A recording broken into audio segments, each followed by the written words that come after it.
Olá a todos, sejam muito bem-vindos ao nosso colóquio, né, Janete? É uma nossa conversa, É, nosso então, gente, compartilhamento. isso, para quem está chegando agora, eu me chamo Maricélia Pereira Guelen, sou psicóloga em Caxias do Sul, no Rio Grande do Sul, e nós estamos, eu e a colega Janete, num momento de partilhar nossos conhecimentos e especialmente a Janete com o trabalho que ela desenvolveu por um período bem importante no ambulatório de maus tratos que a nossa cidade disponibiliza, chamado Apoiar, que é o Ambulatório Municipal de Atenção a Crianças e Adolescentes Vítimas de Violência. E a partir dessa experiência, que foi onde nós nos conhecemos, né, enquanto psicólogas clínicas, ela desenvolveu um trabalho onde escreveu sobre essa experiência enquanto psicóloga e ouvindo muitas das demandas desse serviço, surgiu então a obra chamada Educando e Convivendo com Crianças e Adolescentes, Limite e Disciplina Sem Agressividade, da editora Paulus, que está à disposição para que os nossos ouvintes, enfim, né, as pessoas que se interessarem pelo tema da comunicação não violenta, possam entender um pouquinho mais e possam se apropriar desses conhecimentos que ela tão bem nos traz de forma prática, didática, eu diria, né, Janete, que é o objetivo dessa leitura, para que as pessoas, nós, leigos, que somos pais, que somos tios, que somos avós, que somos cuidadores, que exercemos de alguma forma a função, né, do cuidado para com crianças e adolescentes, possamos então nos apropriar e que nós possamos então, através deste conhecimento, desenvolver habilidades, competências pessoais, possamos nos autoconhecer, porque eu acho que essa é uma das grandes tarefas nossa como ser humano, né? Que a gente possa entender os nossos limites também, especialmente nesse momento, que é o que nos mobiliza a fazermos esse trabalho agora, de nós estarmos, ou a grande maioria, né, confinados em função da pandemia, desse confinamento. Então, nós decidimos trazer esse tema para que capítulo a capítulo, então, dessa obra, a gente possa esclarecer um pouquinho as pessoas a respeito desse tema tão importante e que nesse momento está mobilizando as famílias, porque estreitou-se os laços, né, de relacionamento e muitas famílias não sabem muito bem como conduzir este momento. Então, movidas também, né, por este momento, nós decidimos fazer esse trabalho e esperamos que vocês realmente possam usufruir das nossas reflexões e que nós tenhamos, então, momentos de mais prazer, de mais harmonia nos lares. Esse é o nosso grande objetivo, né, Janete? Contribuir com as pessoas nesse momento que a gente espera não esteja tão desarmônico, enfim, né, que a gente realmente espera que as pessoas estejam pelo menos conversando, pelo menos se olhando, né? Porque muitos, como a gente diz, vão se conhecer neste momento ou estão se conhecendo mais neste momento, porque o convívio era muito restrito quando todos estávamos nos nossos trabalhos, né? Porque sobra de fato pouco tempo para o convívio com a família, né, Janete? Quem trabalha 40 horas semanais, né? Quando a gente não tem, especialmente os nossos trabalhadores da indústria, enfim, que fazem muitas horas extras, né? Que a gente sabe que acaba prejudicando muito o convívio familiar, né? Então a gente espera que as pessoas possam realmente usufruir desse momento e a gente então traz para a nossa conversa aquelas situações onde a gente ouve muito das famílias ou dos cuidadores que repetem os seus padrões de comportamento e de educação, vamos dizer assim, para com os filhos, né?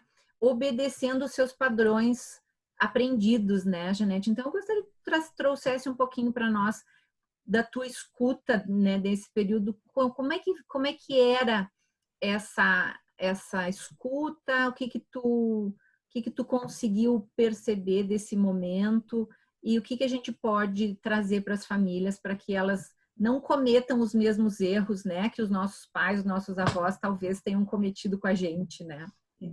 Então, olá todo mundo. E então o assunto de agora é sobre as famílias que usam de violência no processo de educar seus filhos e as famílias que não usam.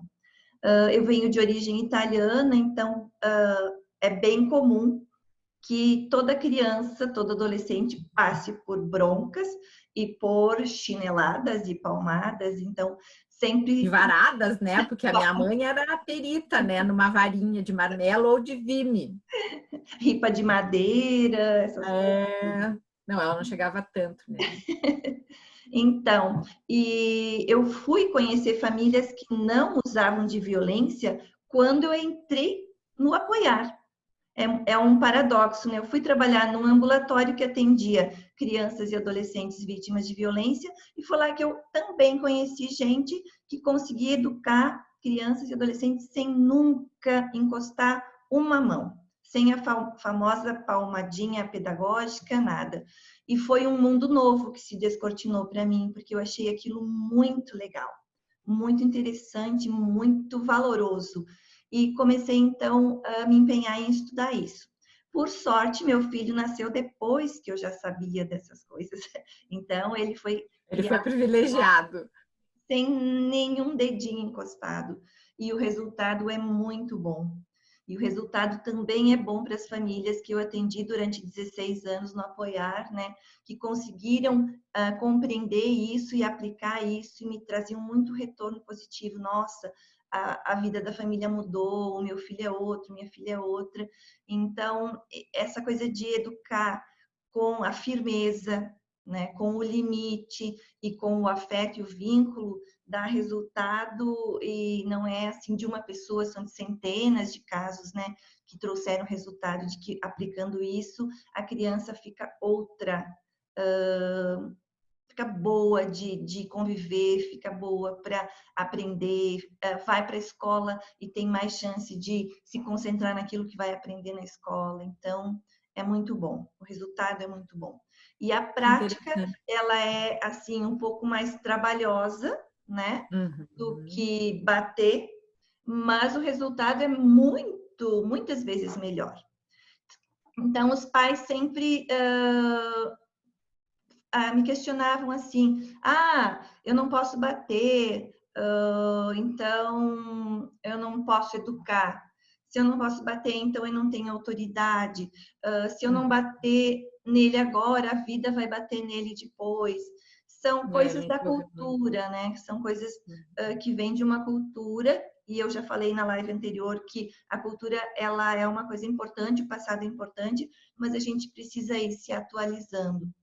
Então, o que eu digo para esses pais? Sim, funcionou naquela época, mas agora a gente tem um passinho a mais para dar. E Uhum. não é necessário bater, não é necessário. E quando quando a gente diz não bater, não é não dar limite, é bem o contrário. Eu sou Uhum. muito a favor do limite, muito a Uhum. favor do limite. A criança sem limite, ela fica tão desorganizada e tão inadequada como uma que sofre muita violência. Então, quando a gente fala não agredir, não bater, não quer dizer não dar limite, são coisas bem diferentes, né? E o limite, depois, numa próxima live, a gente vai estar falando de como estabelecer e fazer cumprir limites sem bater. É.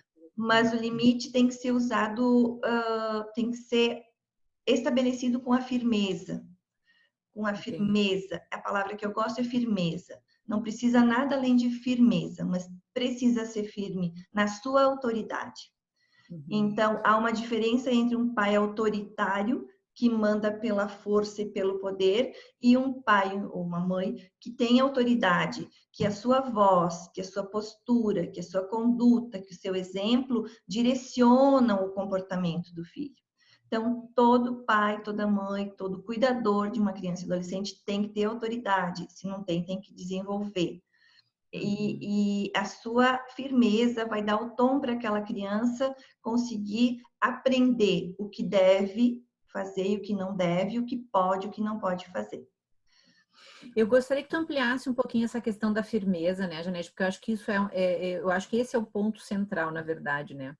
Porque às vezes a gente acaba desejando, enfim, né, achando que está sendo firme, e a gente acaba extrapolando e vai para o grito, vai para formas que a gente expressa isso, inclusive no tom de voz, né? E eu, particularmente, tenho um sanguinho meio quente também, então, às vezes, eu percebo que eu me altero, né? Indevidamente, porque seria desnecessário, na verdade, né? Então, eu acho que é importante a gente situar as famílias, assim, quais são essas pequenas situações do dia a dia que a gente acaba exagerando. Porque eu estava lendo lá no teu livro, onde tu fala que as crianças, elas desenvolvem medo, né, ao invés de respeito, em função desse tipo de atitude dos pais ou dos cuidadores, enfim, né? Então, acho que isso é bem importante a gente reforçar, né? Então, tem muita literatura sobre educação de criança e adolescente, e existe até uma corrente que fala que a gente não deveria nem elevar o tom de voz. Uhum. Eu parto do princípio assim, aquilo que a maioria das pessoas conseguem fazer deve ser investido. Então, eu acho que para o nosso Brasil ainda não sequer erguer o tom de voz é um pouco utópico, Pedir assim, distante. Então, eu perdoo os pais, os pais que eu atendi, a mim mesma, quando o meu tom de voz se ergue. E as crianças respondem a um tom de voz mais elevado, mas não agressivo. Assim, você vai falar o que precisa ser dito para a criança, mas não juntar nisso uma ofensa, né? Um grito excessivo, uma descarga emocional sua, mas sim um comando mais firme, com uma voz mais elevada, eu não vejo que cause prejuízo e eu vejo que causa resultado. Né? Então, Entendi. para cada tipo de sociedade, a gente tem que ter uma ferramenta. Eu acho que lá na Suíça, na Suécia, eles devem conseguir, podem conseguir sempre com a voz baixa. Inclusive, era um padrão dos povos indígenas brasileiros, que não usavam, que nunca elevavam a voz. Quando eles se sentiam irritados com as crianças, eles diziam um mantra assim: cuidado com a onça, cuidado com a onça. A onça é a raiva. Então, quanto mais raiva eles sentiam, mais eles baixavam o tom de voz. Interessante. Olha, uma boa dica aí, né, pra gente. Eu, eu, Hoje eu, a gente... eu me digo, cuidado com a onça. Interessante. Que interessante isso. Eu Mas achei a bem... nossa cultura, na verdade, ela veio de uma colonização, né? Mais, Claro. mais europeia. Na Europa, a criança e o adolescente não eram muito valorizados naquela época por conta de dificuldades sociais, vamos dizer assim, de entendimento. Então, o nosso rastro de espanhol, português, italiano, alemão, ele inclui a violência contra a criança e adolescente, né? O grito, o xingamento, a palmada veio. Mas tudo que é aprendido, a gente sabe que pode ser desaprendido, né? Então, é bom que a gente compreenda o porquê que existe violência na família brasileira. Tem, então, essa questão histórica que vem junto com os povos, né? De desvalorização e de não compreensão da importância dessa fase, que é infância e adolescência. E é um processo cultural e transgeracional, né? Bisavô bateu, avô bate, pai bate, filho apanha, neto apanha. Se alguém não para e diz, opa, isso pode ser diferente, isso continua ad infinitum. Mas, em algum momento, alguém pode se dar conta e isso muda e inaugura uma nova família, né? É assim, a gente vê uma diferença enorme. Eu fiz Que nós esperamos que a partir desse nosso trabalho que a gente possa, de fato, inaugurar novas fases nas famílias, né, Janete? Que a gente, de fato, consiga despertar este outro que existe dentro de nós, que pode ser diferente, que pode desaprender uma coisa e aprender outra. Exatamente. É, o desconstruir, que a gente fala muito na psicologia, né? Eu acho que isso é bem importante. Para que o novo nasça, o velho tem que morrer, né? Aquela história, fazendo uma analogia com uma construção. Às vezes a gente precisa pôr alguns prédios abaixo para que se renovem, enfim, né? Porque tem algumas coisas que não tem como aparar, né? Tem que realmente serem derrubadas, né? Então, acho que isso é bem importante. Agora, eu gostaria que tu colocasse, que eu acho que também é uma coisa que vai fazer as pessoas repensarem, as razões pelas quais algumas situações podem vir a desencadear, né? Como, por exemplo, que tu cita lá no teu livro, a questão dos filhos não planejados. Então, parece que aquilo se tornou um fardo para, enfim, né, para os pais, para a família, e de alguma forma se descarrega, né, essa raiva em cima deles. Então, mais uma vez, a questão de quem são os responsáveis, né? Eu acho que essa é uma das coisas bem importantes da gente enfatizar quem é o adulto da relação, como a gente diz, né? Verdade. Então, além do fator cultural, na questão da violência nas famílias, tem o fator da saúde mental dos pais, dos cuidadores. A sociedade não está assim fácil para os pais se manterem equilibrados. E quando um casal, quando duas pessoas se unem para formar uma família, se as duas essas já não estão muito equilibradas, quando entra um filho, uma terceira pessoa, muitos acreditam que isso vai melhorar o sistema familiar. E não, né? É mais uma demanda. Geralmente complica um pouco mais. Então, o fator da saúde emocional dos pais é muito importante. O nível de estresse que se vive na sociedade, né? Que nem a Maricélia falou há pouco, a descarga. Se você trabalhou o dia todo fora, pressionado, e chega em casa cansado, e a criança quer gritar, quer pular, quer brincar, quer subir, quer descer, quer sua atenção, ela está fazendo o papel correto dela, e você está fazendo o seu de querer descansar. E onde vai ficar o meio termo? Quem vai suprir a necessidade de quem nesse momento? Geralmente a criança fica em segundo plano. Né? Ela acaba estressando mais o adulto, que já chegou estressado de casa, e ela recebe, ao invés da atenção que ela queria, mais uma bronca, mais um vai para o teu quarto, não incomoda, e gera um sentimentinho lá dentro ruim. Esse sentimentinho, quando o pai chamar para jantar, quando a mãe chamar para tomar banho, ela vai dizer não, não porque ela não queira, mas porque ela está magoada. E assim, aí vem as birras, né?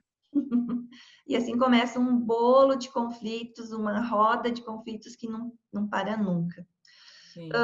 O álcool e as drogas são outro fator muito complicante para uma família em termos de violência, né? Porque são inibidores do autocontrole. Então, qualquer fatorzinho extra de estresse que entra ali, junto com álcool e drogas, é fator para desencadear a violência. Isso fala em relação aos pais, né? Aos genitores ou aos cuidadores, enfim. Mas isso também pode, agora fiquei pensando, estas atitudes agressivas dos cuidadores também podem levar esses adolescentes à busca por álcool e droga na rua, né? Para aliviar essa dor, né? Eu falava nas palestras sempre assim, na parte da adolescência.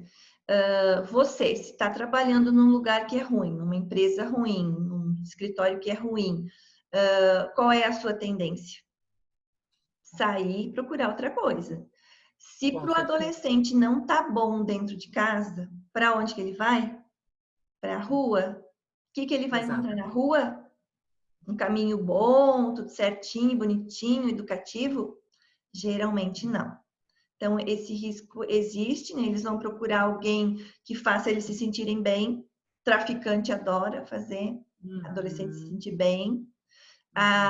O grupo de iguais também acolhem eles, né? Uhum. Mas se nesse grupo de iguais não tem ninguém que tenha um pensamento mais direcionado para o lado do bem, todos vão para o lado oposto. Então, se dentro de casa não está bem, eles vão para a rua. E não só adolescência, né? Pré-adolescência eles já começam agora, né? Especialmente, né? Porque é como eu chamo essa fase de fase do limbo, porque eles não conseguem ir para o mercado de trabalho, porque eles só conseguem, a partir de uma determinada idade, ser, por exemplo, menores aprendizes, que tem alguns que têm esse desejo para já conseguir ter o seu dinheirinho, comprar suas coisas, enfim, né?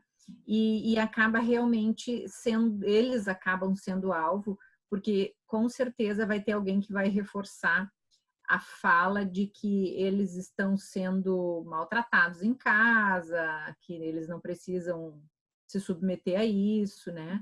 Então, tipo, eles podem ter a independência deles, né? E acho que essa é a grande falha, vamos dizer assim, nossa, enquanto família, para que a gente não perceba essas sutilezas que a gente acaba, às vezes, não tão sutis, né, infelizmente, proporcionando um sair em busca de algo fora, né, Janete? Eu acho que essa é a nossa responsabilidade, é nós ficarmos atentos, e por isso a gente está tentando trazer esses conteúdos para que os cuidadores, especialmente a família, nesse momento, possa refletir sobre as suas ações e trazer para o contexto familiar, talvez aquelas coisas que nos uniam antigamente, né? Como era bom jogar como é que chamava no meu tempo? Dorminhoco. Diário. Eu amava jogar dorminhoco para a gente ficar de rolha, né? Então, eram brincadeiras sadias, na verdade, que fazia com que a família se unisse, né? Um jogo de trilha, de dama, enfim, né? Que jogar com feijão e milho, que a gente adorava jogar quando a gente era pequeno, né? Isso é coisa de gente velha, né? Os mais novos, esses dias Mas ainda eles estava lendo. gostam, eles Eles gostam. amam, né? Eu fiz também com os meus alunos na escola. E eles, nossa, prof, eu nem conhecia esse jogo, né? Um jogo de trilha que eu levei para eles. Então é importante, né, nesse momento, talvez a gente resgatar algumas coisas dos valores que a gente aprendeu e que nos uniam, né, Janete? Eu acho que essa é uma oportunidade ímpar que a vida está nos dando. E a gente espera, de fato, que as famílias possam aproveitar para resgatar os laços familiares e se unir cada vez mais para que nós tenhamos adultos, né? Porque hoje nós estamos falando de crianças e adolescentes, para que nós tenhamos lá no futuro adultos saudáveis que possam realmente contribuir de forma positiva na sociedade, né? Tem dois pontinhos que eu gosto de lembrar também nessa questão da violência na educação dos jovens, é que ocorre porque os pais não têm consciência do que Lógico. pode acarretar no emocional e no comportamental dos filhos. Não tem um simples tapinha, um tapinha. Não, esse tapinha representa a inauguração de uma bateria de coisas negativas dentro da criança e do adolescente, que vai sendo alimentada dia a dia com essas coisas. E essa bateria chega um ponto que ela carrega tanto que ela começa a dar choque. Então, assim, os pais não têm essa consciência de que no dia a dia o relacionamento está gerando pequenas mágoas, pequenas raivas, grandes ódios, né? E que de alguma forma vão voltar para esses pais. E os pais não têm consciência também de que o prejuízo vai ser para eles. Esquecem, estão magoando, estão maltratando, estão negligenciando, estão batendo nos filhos. Ah, o problema é dos filhos. Não, a gente conversou na outra live, né? São uma poupança. Você não tem consciência do que está fazendo, mas está fazendo um mal. Mesmo sem a consciência, esse mal vai voltar. Não só, Aquela história do não planta-se só. e colhe-se, né? Isso, não só para o filho vai ter consequências, mas vai ter para os pais, em termos de rebeldia, de mau comportamento. Eles podem causar coisas ruins diretamente para os pais ou fazer péssimas escolhas para magoar os pais, porque eles sabem que fazendo más escolhas eles vão estar prejudicando quem eles acham que os estão prejudicando. Então, os pais têm a noção de que bater, xingar, essas coisas seria um processo de educação. A gente tem que passar desse limiar e ver que há sim necessidade de educar, mas não com violência, não com agressividade, porque o que fica acumulado em termos de mágoa e ressentimento e dor não compensa essas atitudes. Então, a firmeza sempre, a autoridade sempre, e a violência não. E aí os relacionamentos melhoram. Mas a gente vai deixar esse gostinho para a próxima fase, né? Isso. Então a gente encerra por aqui. E no próximo, na nossa próxima fala, então, nós abordaremos a questão das dores, que são essas que a Janete começou a citar, que é a poupancinha essa que ela fala, né? Que certamente terão alguns transtornos para a família, para a criança, para o adolescente e futuro para a sociedade, né, Janete? Que é isso que a gente quer evitar. Nosso trabalho são as primeiras que recebem. É verdade. O nosso objetivo é prevenção, né? Então, nós esperamos, de fato, que a gente esteja contribuindo para que as famílias reflitam e possam agir em caráter preventivo para que essa poupança seja bem animadora no futuro, né? Então, gente, muito obrigada e até o nosso próximo encontro. Então, tchau, pessoal. Fiquem bem e até o próximo.